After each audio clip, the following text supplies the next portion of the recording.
अब प्रश्न जब आप मुझसे पूछते हो तो क्या सचमुच में नरक होता है? स्टीव कांग ने बताया कि वो 8 घंटे के लिए नर्क पहुंच गया था। उसे ऐसा लग रहा था जब उसकी जान निकल रही थी कि कोई दानवीय शक्ति है, कोई बहुत ताकतवर इंसान है जो उसे अपनी तरफ खींच रहा है। कुछ लोग पृथ्वी को नरक लोक मानते हैं। ये तो नरक लोक है। कोई आदमी की टांग कट गई, किसका हाथ कट गया, किसकी आंख चली गई, नाक, कान, एलर्जी, इन्फेक्शन, माँ का चला जाना जीवन से, पिता का चला जाना, पत्नी का मर जाना, बच्चों का मर जाना, कोविड के अंदर के एग्जाम्पल, ये भिन्न भिन्न प्रकार के नरक नहीं है। नमस्कार, नमो नारायण। जीवन में कई बार कई प्रश्न होते हैं जिनका उत्तर हम हजारों वर्षों से ढूंढ रहे हैं, जैसे स्वर्ग है, नरक है, आत्मा है, भूत है, प्रेत है, पिशाच है। ऐसा ही एक प्रश्न मुझे क्लिप के साथ भेजा गया है।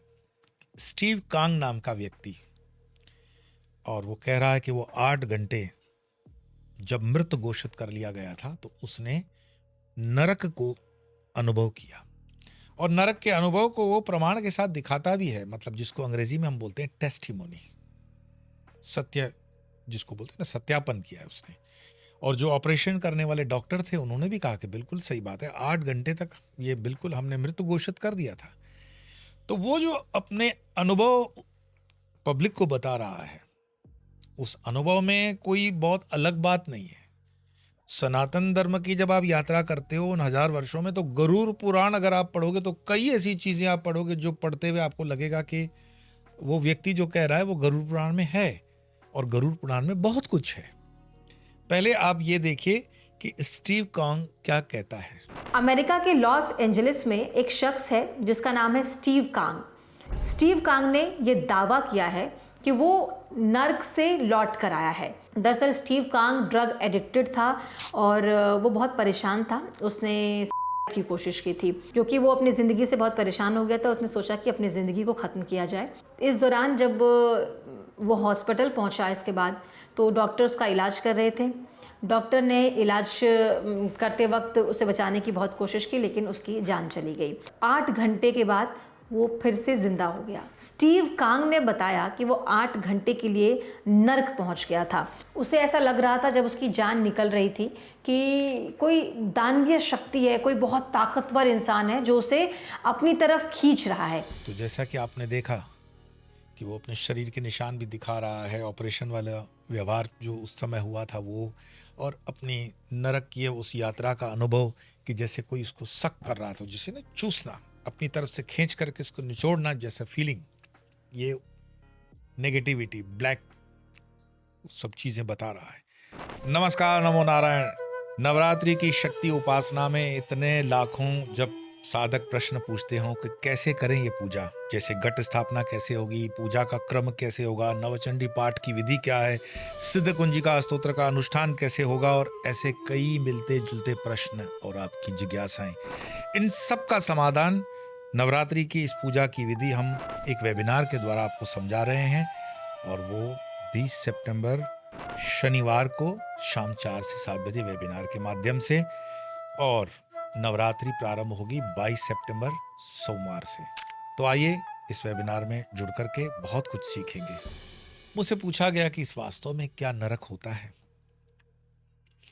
भाई, हमारे शास्त्रों में बहुत कुछ, वेद देखोगे, पुराण देखोगे, उपनिषद देखोगे और कई ग्रंथ देखोगे तो कंफ्यूजन भी कहीं कहीं हो सकता है, क्योंकि हजारों वर्षों की यात्रा है, हजारों ऋषि मुनि आए, हजारों ऋषि मुनियों ने अपना अपना ज्ञान लिखा, परंतु उसको प्रामाणिकता से कौन से ग्रंथ को हमें मानेंगे? सबसे पहले जो सरल उपलब्ध है, समझा जा सकता है।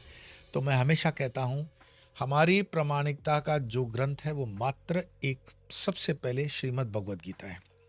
तो श्रीमद् भगवद गीता के अंदर 16वें अध्याय के 21वें नंबर श्लोक में भगवान श्री कृष्ण जो कहते हैं, आप पहले उनको सुने। श्लोक है, त्रिविधम नरकस्येदम द्वारम नाशनम आत्मनः काम क्रोध तथा लोभ तस्मादेतम त्रयम त्यजेत।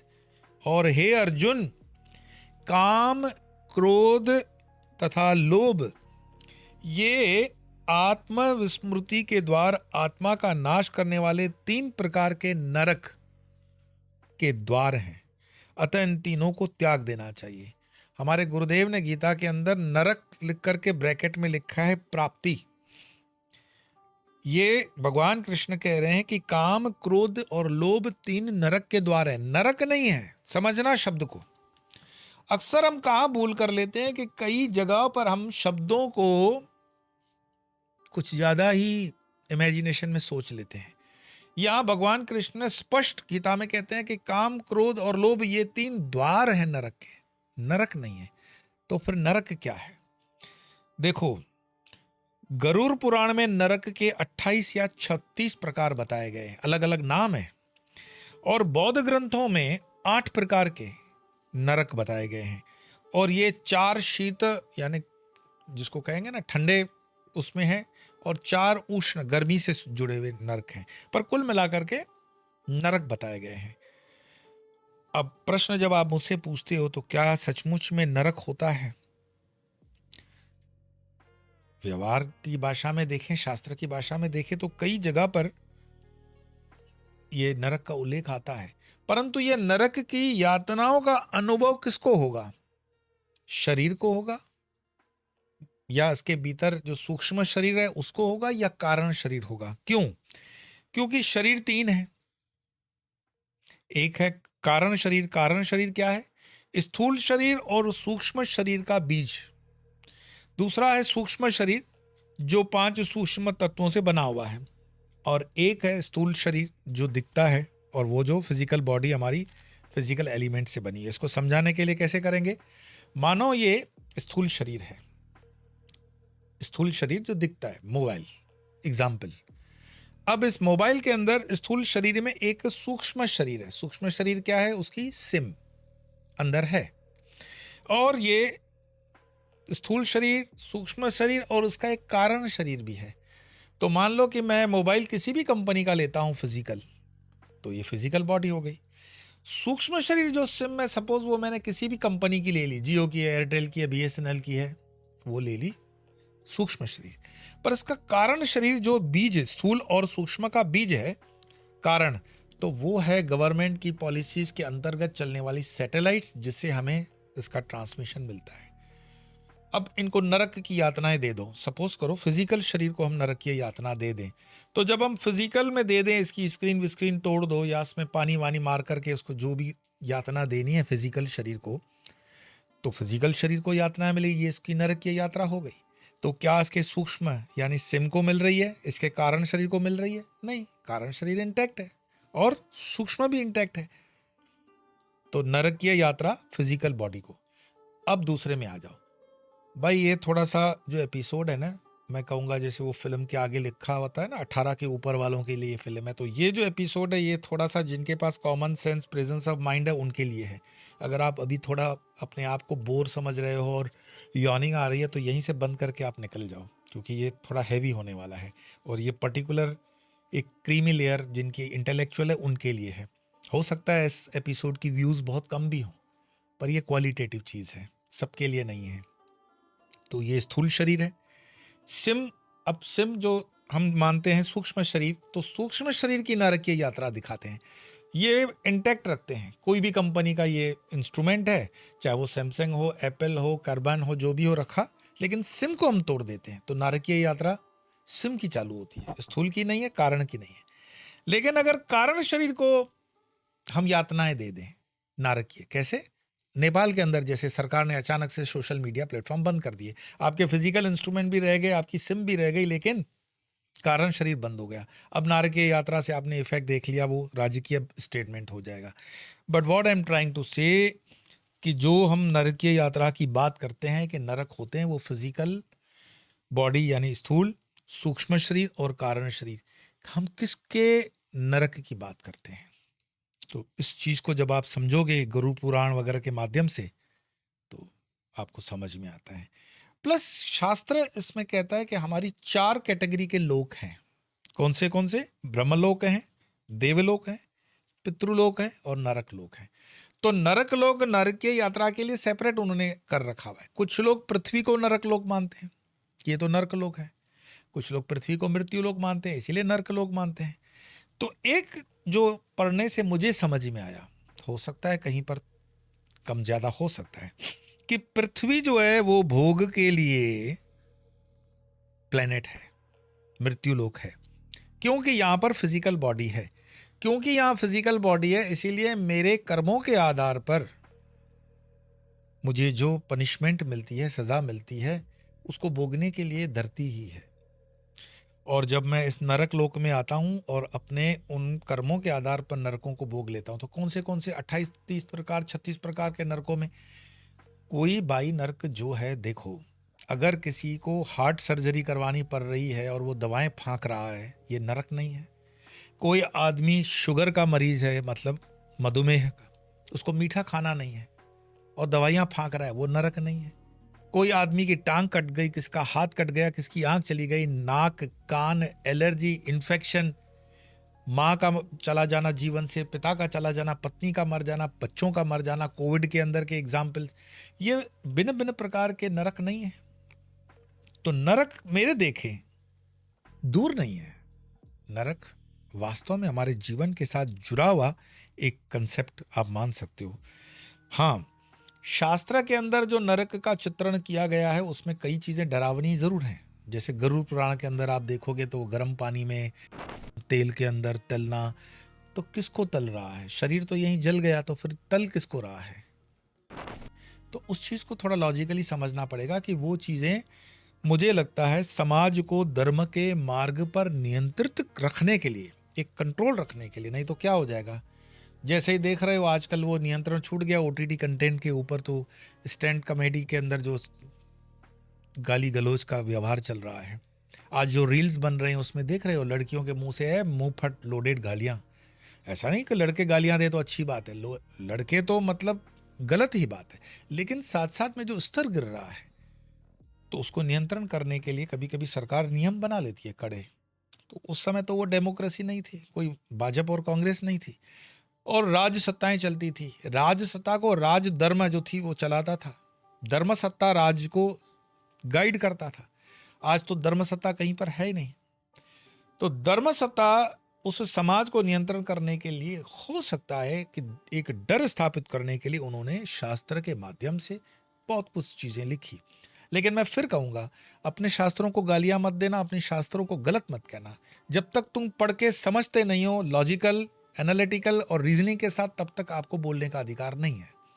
लेकिन समझने के लिए प्रारंभ कर सकते हो श्रीमद् भगवद गीता से। तो नरक मेरे देखे जो है वो वर्तमान में है, वो बीमारियों के स्वरूप में है, भुखमरी के हिसाब से है। फिर इसमें और शास्त्र और क्लैरिफाई करता है, 84 लाख योनियां।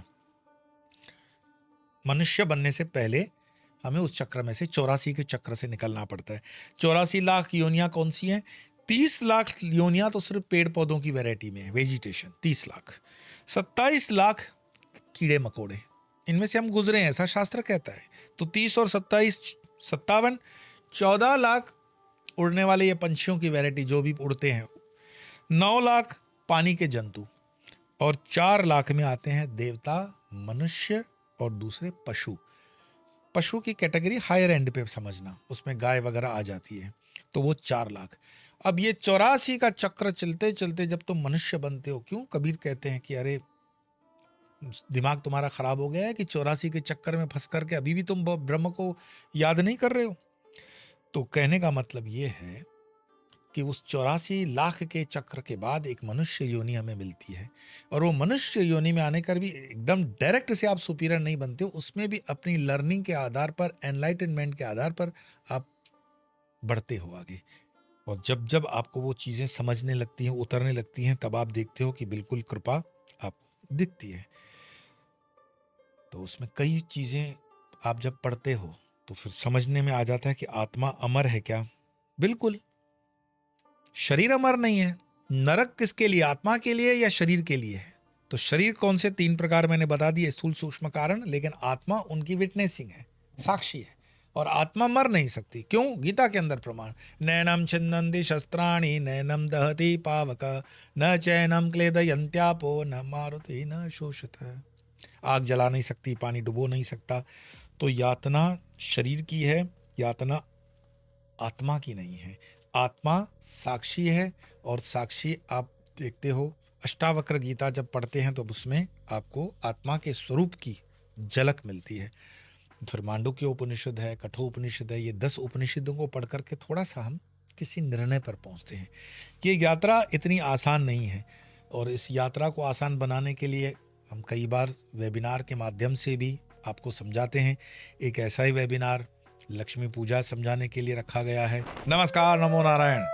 वर्तमान के जीवन में भाई किसको पैसे, माँ लक्ष्मी की कृपा ना चाहिए, और इस कृपा के लिए, इस पैसे के लिए हमेशा हम लक्ष्मी पूजन करते हैं, जो कि आप देखते ही हो कि दिवाली और धनतेरस के आसपास होती है ये तिथियां। इस पूजन को हम अपने घर बैठे अपनी सुविधा अनुसार कैसे कर सकते हैं, तो इस पूजन को समझने के लिए पहली बार मैं आपको वेबिनार के माध्यम से षोडशोपचार पूजा मतलब 16 स्टेप्स महालक्ष्मी की पूजा, खड़गमाला और श्री यंत्र, इस पर चर्चा करते हुए, प्रश्नोत्तरी भी आपकी सुनते हुए तारीख 28 सितंबर रविवार को ये वेबिनार कर रहे हैं।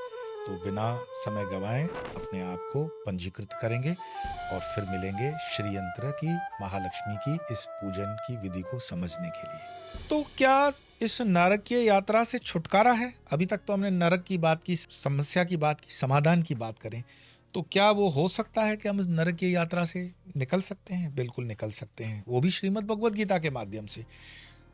प्रवृत्ति और निवृत्ति 2 मार्ग हैं जो आत्मा हम तय करते हैं। प्रवृत्ति मार्ग मतलब कर्मों के मार्ग से हम जब चलते हैं, और निवृत्ति मार्ग जो है कि हम जहाँ से डिटैच होते हैं, उससे डिसएसोसिएट होते हैं। गीता के दूसरे अध्याय के 62वें श्लोक को अगर आप देखते हो, ध्याये तो विषयान पुंस, से जहाँ वो उसका रीजन बताते हैं, लेकिन उसके पहले वाला जो 2 श्लोक हैं उसमें वो बताते हैं कि आप अगर प्रवृत्ति मार्ग में जाते हो तो उसमें कर्म का फल और ये सब आएंगे, लेकिन उसी को निवृत्ति मार्ग कर दो तो निवृत्ति मार्ग से आपकी जो सारी क्रियाएं हैं वो अपने आप में सिमटना शुरू होती है।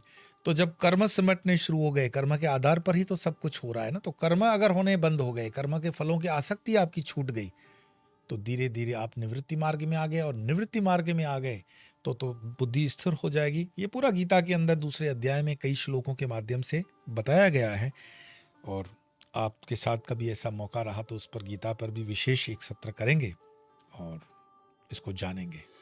मेरे देखे जो आपका प्रश्न पूछा गया था कि क्या नरक होता है, नरक हमारे माइंड की कंडीशनिंग है।